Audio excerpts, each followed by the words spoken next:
on, guys. I am just going to post that I am live on the Telegram and stuff. So just give me a second and enjoy the feeding ducks music. Oh, as it fades. Perfect timing.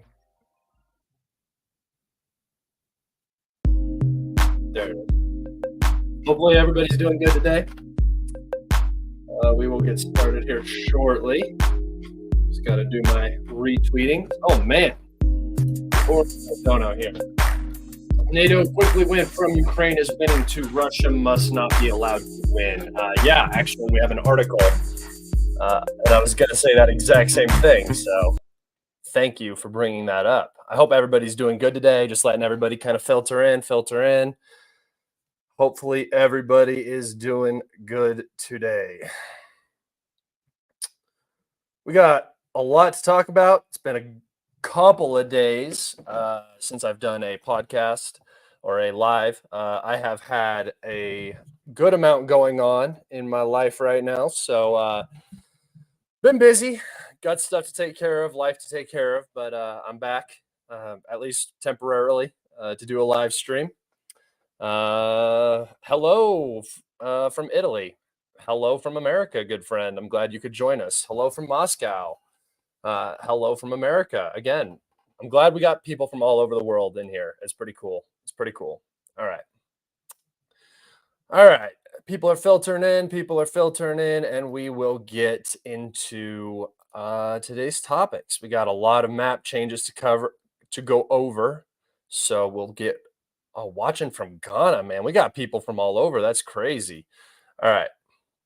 Let's go into the map and look at some updates. So let's start here in Novomikhaylovka. Sorry, guys, it's been a couple of days since I've talked Ukraine out loud.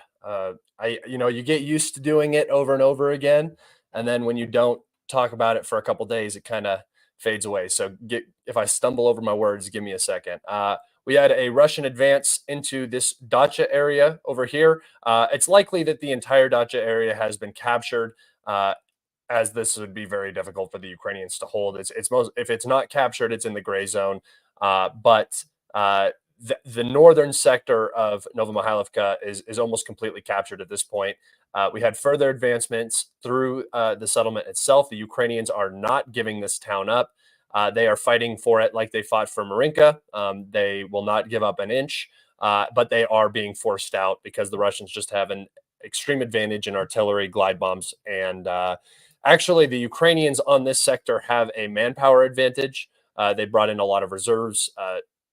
So there is a Ukrainian manpower advantage, but that is what is required at this point to deal with Russian aviation, which is almost uncontested on this southern front.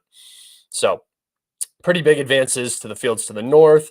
Again, you're waiting for this area north of Pereskakivka to fall. Once that happens, the dominoes in this region will start falling quickly. Again, the Russians need to capture Konstantinivka, or at least put enough pressure on it that it disrupts supply into Vadian, into Vugledar, and then a Russian operation in this southern sector of Donetsk will likely begin. That's why the Ukrainians are fighting so hard for Novomikhaylovka, is because they know once Novomikhaylovka falls, Pereskakivka is next. Once Pereskakivka falls, all of this southern area becomes much less tenable for the Ukrainians. All right. We had an attack by the Russians. If you guys may have seen, they utilized a tank it basically looks like a turtle shell. So this tank is it's basically just FPV proof is what they're trying to go for. It looks like a tank that has a hanger stuck on it, like a plane cover. You guys know what I'm talking about, like a hangar at a airbase that a plane would reside under for protection from FPV drones, same sort of thing. And the tank pushed up through these fields right here along the railroad tracks and entered into this portion, and there has been fighting geolocated up here. So previously, the Russians had assaulted across these fields and entered into this portion of the town. Later, they were forced out through combat here and retreated back to this line. And then once again, once this attack occurred, another attack occurred over here simultaneously, and now the Russians are likely in control of most of this area. However, nothing has been geolocated here, and there is a particularly strong Ukrainian fortification in this area. So we just don't know about this area right now. There were reports that the Russians had advanced across this sort of ruins area into the refractory plant. However, those claims are unsubstantiated and are not being mapped for that reason. And we haven't heard much news about it today, so we can assume that potentially nothing really occurred here. All right, but this is another big Russian advance and puts another stress on the overall situation for the AFU. All right, here is the big advance that we have for the update. Remember, we had seen pretty good advances across these fields and north of Vadian here, just south west of Tenenke. Now the Russians have pushed up, and they are up against they captured a Ukrainian fortification here, and now are up against Umansky, which is a pretty pivotal town that I think is basically going to be abandoned at this point. And once Umansk falls, actually, I don't know that for sure. I don't know exactly how the Ukrainian fortifications look around here. It's just going to be incredibly difficult to keep it supplied because the Russians are already in line of sight. They have high ground here. They can control logistics coming in and out of the town. With this advance down here to the south, they're very close to these roads. Nothing is traversing these roads without coming under direct fire. It's going to be very difficult to hold Umansk for very long. It's going to be very difficult, as I talked about, to hold this entire peninsula sort of area in here that connects to the reservoir. We have seen glide bombs striking this area, as I had talked about, being a main logistics line into this territory right here, considering that the Russians now have cut off the road access from this direction. So this entire salient is now right here, sort of geographically isolated from the rest of the Ukrainian supply. It's going to be very hard to hold it, and that's why the Russians are advancing so fast through this area. And once Umansk falls, the Russians should begin pushing north and trying to capitulate the defenses in this area that reside on the high ground, then pushing out of Semenkivka onto the high ground, and then moving towards Novopokrovsk and Novoselivka over here. Just basically expanding out the entire territory. We did have a slight advance confirmed by geolocation in Semkivka. The Russians now control about half of the settlement. It is still claimed that the Ukrainians have positions in the settlement, although that seems unlikely to me, and I would probably classify this as gray zone that cannot be captured. And then up here, north of Krasnohorivka, this Krasnohorivka, the Russians advanced through this sort of ditch area here, capturing a good amount of territory. And then I put this as a secondary advance. I will actually just change this to green now, and I'll come back and fix it later. But yeah, so we have pretty significant Russian advance on this line. This line has not moved at all for a very, very long period of time, and this puts the Russians in a good position to begin pushing towards Orchitny, Kermak, and Novokalinove, which are very important. They sit on high grounds. Actually, I will take us over to the map, and we can look at that.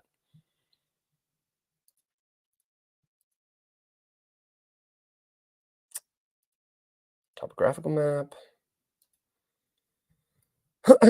All right. So here's Avdiivka. Yeah, we'll zoom in right here. You can see it's not so much Kermak, but the area right here. So the Russians are now on this high ground, right? And then what they want to do is they want to capture these two settlements and then push onto this high ground right here that would lead to Orchitny. And then once they have this high ground secured up here, they have these settlements secured. They'll be able to push out along the railroad and then push west towards these settlements up to the north of Berdichi that I just talked about. Okay. Look at chat. Anything going on? Hello, everybody. I hope everybody's doing good today. I'm sorry that the live streams have been a little bit inconsistent. Like I said earlier, I had some life stuff going on that I had to deal with. Kind of sucks, but that's the way it goes. Tis the way it be sometimes. So I appreciate everybody's patience. All right. Moving up to the Chasiv Yar Bakhmut area, it's not even the Bakhmut front anymore. Now it's the Chasiv Yar front.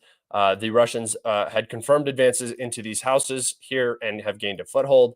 They have also captured most, if not all, of Bogdanivka now, which means that Bogdanivka front has turned into the Kalinina front. We also have an advance out of Ivanivsky through these forest areas and along this 0504 highway. It's very obvious what the Russian goal is here. They want to continue following this 0504 highway into Stupkochki down here, where the high ground is. They also want to push along this road into Kalinina and then into this area where there is another strategic high ground and put the town into a sort of pincer. My personal opinion is that the battle for Chasiv Yar, I don't necessarily think it's going to begin right away. I've talked about this before. I believe that they're going to level out the front along the canal. Chasiv Yar is a goal, but I don't think it's necessary right now. I think that the Ukrainians are getting very, very close to a very desperate situation where they're going to have to begin to choose the battles that they take.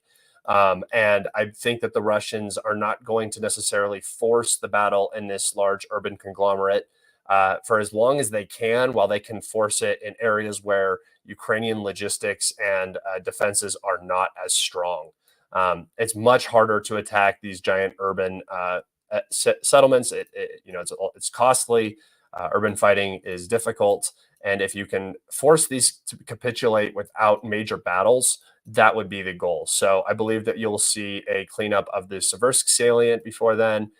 Probably this Oskal River area will end up collapsing just due to manpower shortages and artillery deficiencies. And then you'll see, like I have predicted for a long time, a lot of progress in this area just south of Pokrovsk, with the end goal of being the capture of Pokrovsk. So last update we have today on the map is this trench network right here in the Seversk direction. You can see the trenches here. There's probably more. They're probably more sophisticated than what it looks like on the map. Anyway, a very significant trench fortification was taken here, and that opens up the possibility for further attacks onto these settlements. I'm not even going to Verkinokamavayansky. That one's crazy, and it's got apostrophes in it. So, but anyway, another advance in this sector. It's important that the defenses that are established on this outer perimeter are captured, and there are also a few advances around this, what they call the White Mountain in Bilohorivka. So, the Seversk salient is moving. It is getting smaller, and the pressure is increasing here. So we could potentially see a breakthrough in this region first before we see it anywhere else. All right, that's it for the map today. If you guys have questions, you can go ahead and start getting questions in. I was trying to, I actually forgot to set up my Twitter bookmarks, so I'll probably do that in a little bit. But I have some news articles that I wanted to go over. So here we have the what's his name? Oh my goodness, Christopher Cavoli.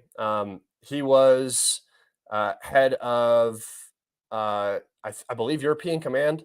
So this is him warning that the basically that the side that can't shoot back loses, right? And what they're talking about here is the ability for Russia to launch 10 artillery rounds for every single round fired by Ukraine, without additional U.S. aid coming in. I don't really know what they're talking about, because if these shells existed, they would be getting transferred to Ukraine right now. Money is not really an option when it comes to actually keeping this fight going. Yes, the US does need to pass additional funding for larger systems and stuff like that, but maintaining ammunition levels is something that the EU can do with their money that they have allocated already. This is not some impossible task to accomplish. So, more than likely, this ammo just does not exist. You won't be able to find it anywhere. It's sounding more and more often like they are buying from quote unquote unfriendly buyers on the black market, or unfriendly sellers. So people that are more aligned with Russia, they're trying to buy ammunition from them. NATO is pretty tapped in terms of what it can spare to send to Ukraine. It doesn't matter what happens with the funding, because there is no production, right? It's going to take years for the U.S. to increase the production. They still haven't passed the aid that is required to actually begin, reintroducing these factories, like not reintroducing, but reestablishing them, rebuilding them if necessary.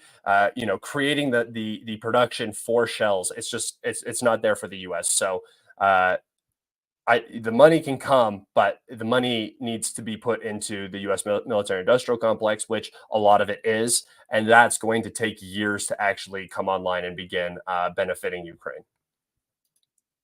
All right. All right. We have this article from Politico. Zelensky warns Russia has penetrated U.S. politics and invites Trump to Ukraine.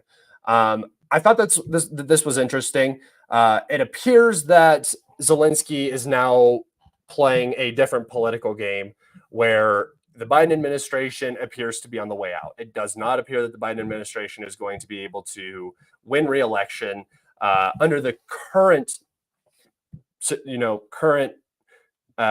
standings. Biden is very unpopular, even with his own his own base, particularly with the continuation of the war in Gaza. That situation has not been relieved, and a lot of the Democrats are not very happy about that. So, there's a lot coming down on the Biden administration right now, and it does appear that Trump is going to win. I'm not making any predictions. I don't care either way. I don't think it matters.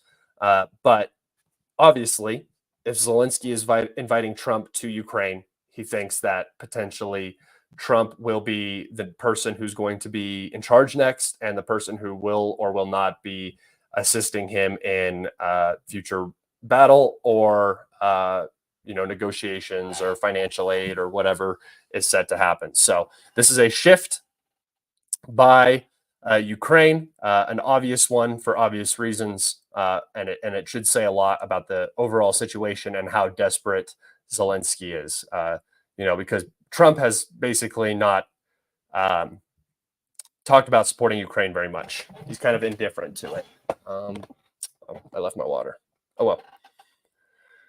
All right. Do I have a Gatorade back here? Oh, I do. All right. Sorry, guys.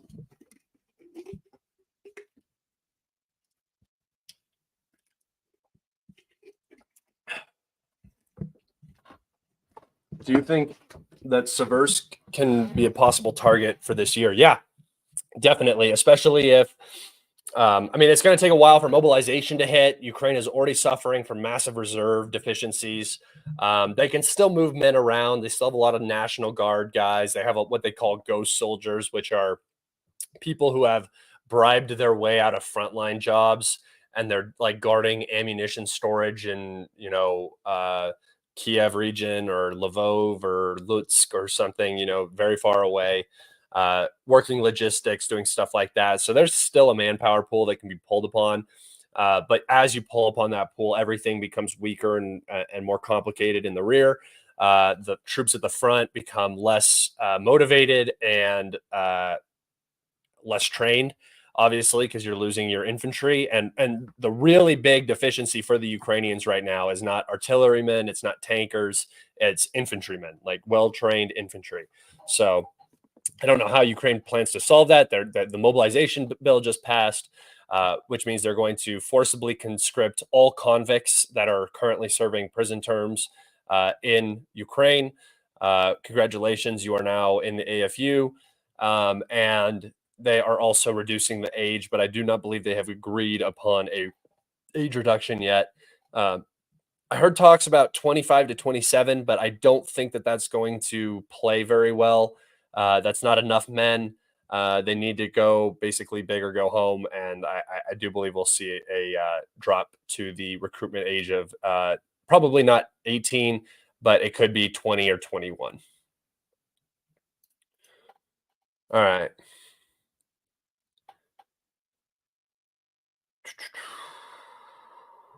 Okay, let's go to this next article.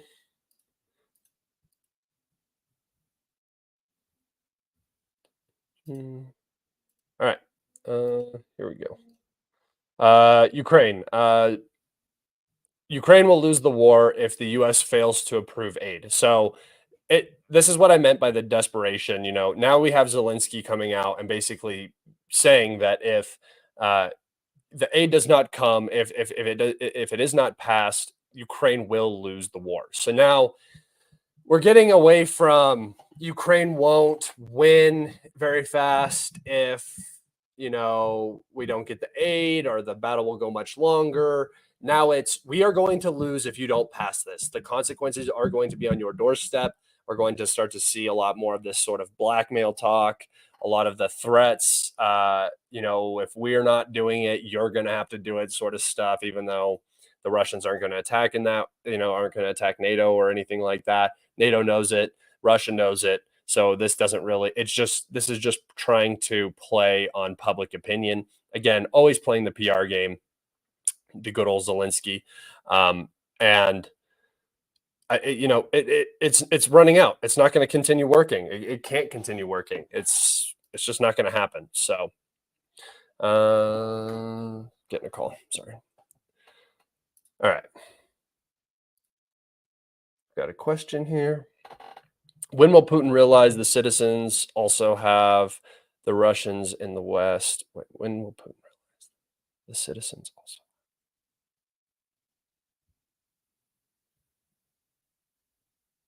also? I don't know exactly what you mean by that. I'm trying to figure it out. When will Putin realize the citizens also have the Russians in the West? They never take a stand against their stupid government. Do something. Don't know who you're talking about exactly. Talking about the Russians in the West never taking a stand?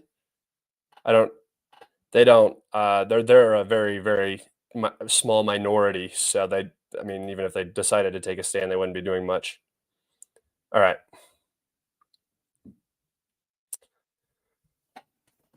Go ahead and get questions in, guys. Go ahead and get questions in if you want. I'm going to go over and start saving some bookmarks from my Twitter real fast. So while you guys are getting your questions in, sorry that I didn't do this beforehand. I should have, but that's okay. I guess we could talk about some of the Israel-Gaza stuff. I'm not, like I always say, I'm not a huge fan of all that good stuff, but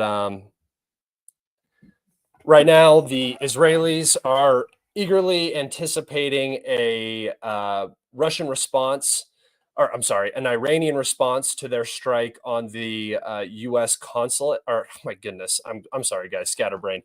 On the Iranian consulate in Damascus, Syria, that took the lives of several IRGC commanders.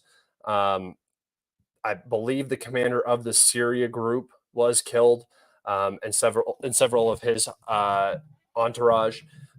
So that happened April 1st ish, somewhere around there. That was a direct attack on Iranian sovereign territory. There's been a lot of claims, a lot of statements being made by both sides. Basically, what it appears like is that Iran will directly strike targets in Israel to send a message. They're going to avoid, I believe they're going to avoid political targets. They're not going to target um, anything like that, but they're going to target military objects. And I believe that this is exactly what the Israelis want. The Israelis are looking for an expanded war. They want to go to war with Hezbollah. They want an excuse for it. And they just are pushing all the buttons until that happens. And Iran has to respond because, I mean, if you don't respond to this, it's going to look very, very bad. Um, so I do believe Iran's going to respond. I don't know. I think they're going to try to keep it measured because, again, a war in the Middle East does not serve the Iranian regime at all right now. They don't want it. The U.S. doesn't want it. The only people who seem like they actually want it is Israel. And they might just get it. They're just lashing out in every direction. They still haven't finished their operation in Gaza. We just saw an ambush of IDF in Khan Yunis, which was supposed to be liberated.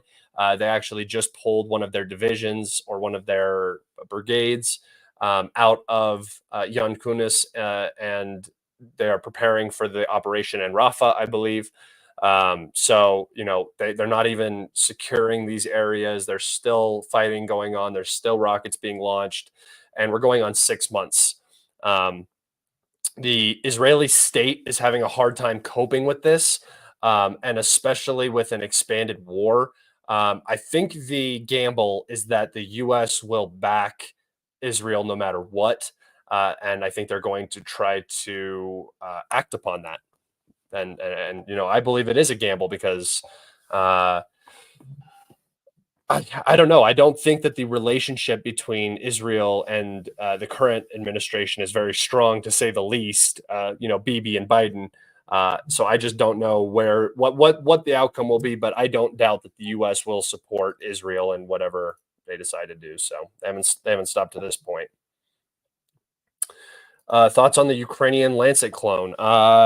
It's fine. It probably works great, just like the Lancet. Issue is production, right? Russians can strike all their production, so all they have to do is figure out where these Lancets are coming from.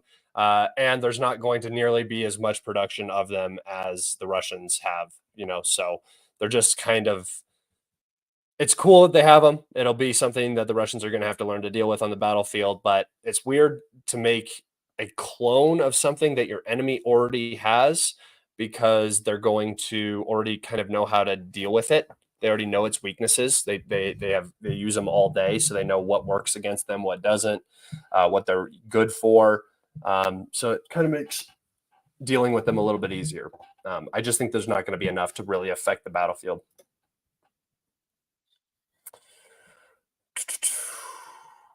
What do you imagine is going to happen in Armenia? Is Iran going to do something like support or something? I have no idea, man. That whole part of the whole part of the world is like, Armenia, Azerbaijan. I don't know what to do with it, so I don't really pay a lot of attention. Iran had made a claim that they would defend Armenia if the Azerbaijanis went for that gap that ensures Iranian trade. I don't know. We'll see.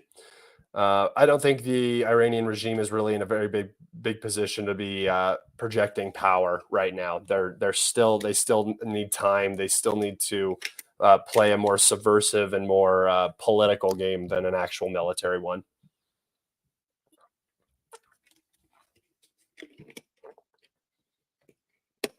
Yeah, I know that Biden is a diehard Zionist, and I get that. But at a certain point, I mean, unless they've just come to the conclusion that they've lost the election and there's nothing that they can do, then who knows? But if they're still trying to hold out hopes that they might win re-election, they're going to have to do something. And with the recent humanitarian aid workers that were killed, I mean, that was a bad look. That was on everybody's radar. It was on like Stephen Colbert, so even like boomers knew about it. Yeah, so do I get a lot of hate? I get a normal amount of hate.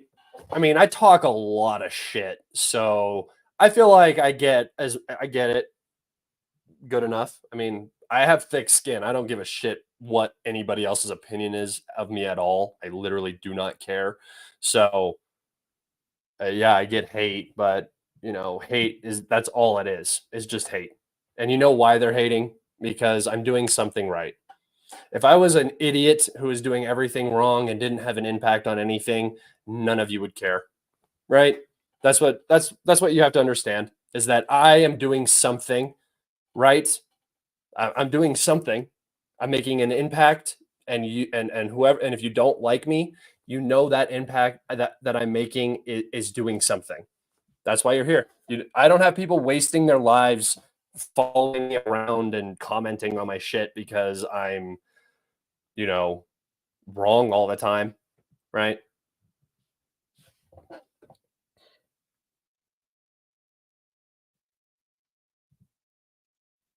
I have no idea. Just until the Ukrainian army collapses, right? The second the Ukrainian army collapses, then all of the movement will begin. But until then, it's just going to be this grind, grind, grind. Thank you. I appreciate that. I try to give the best info I can. Any update on the Caracas attack? Just that all sides are saying the exact same thing. You know, it was only ISIS. It wasn't Ukraine. That's the Western position. Uh, and then the Russian position is that Ukraine was involved. They ended up finding some evidence. I haven't seen it. I can't make a claim on it.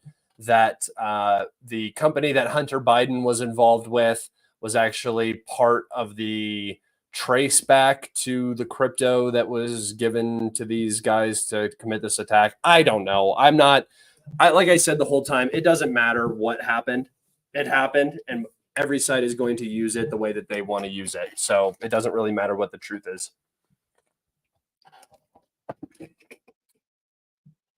All right.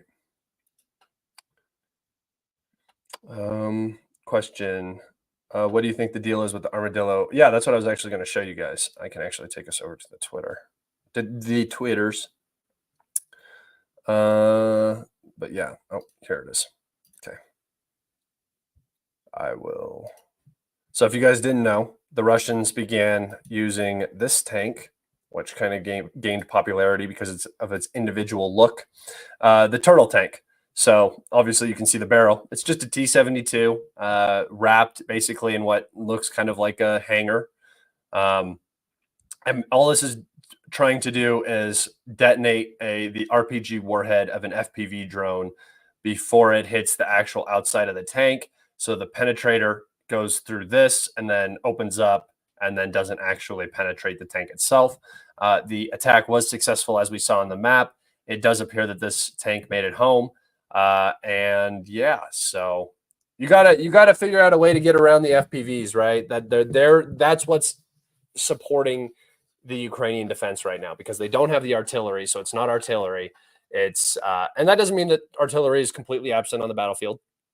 It's there. It's just much, much less than the Russian artillery. All right.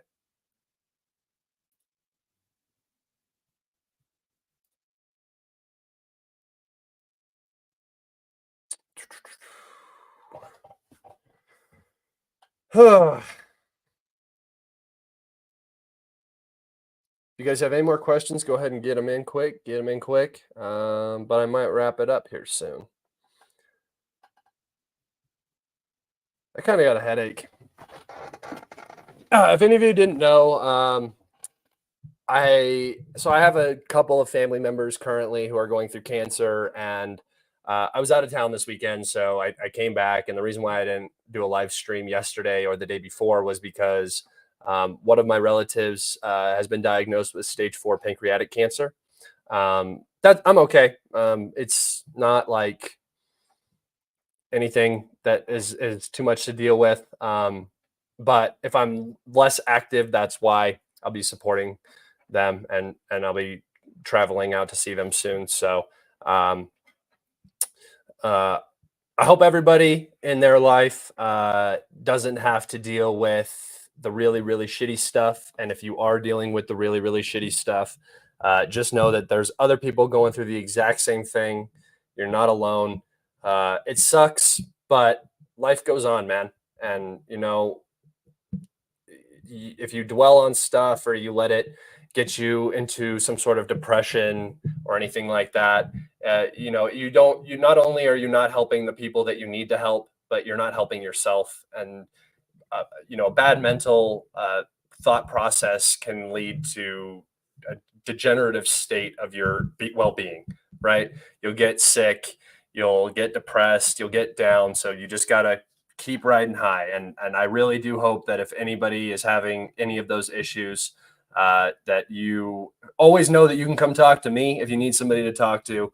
I'm always available, and I'm sure you can find other people in the chat that would also talk to you guys. Life is hard, but we got to get through it, right? So I think that's where I'm going to leave it off today. I hope everybody has an amazing week. I'll be back on tomorrow for sure. I don't have anything going on, so I'm definitely going to do a live stream and a video tomorrow. And then Friday, we'll see. But everybody take care, be safe. Please, please, please call the loved one in your life that you don't talk to enough, but you know you should, and just tell them that you love them, because one day you're going to get a call and it's not going to be the good call you want it to be. And you'll be looking down the barrel of a gun and you won't have a lot of time. So make sure you guys do it now. All right. Take care, everybody. Love you.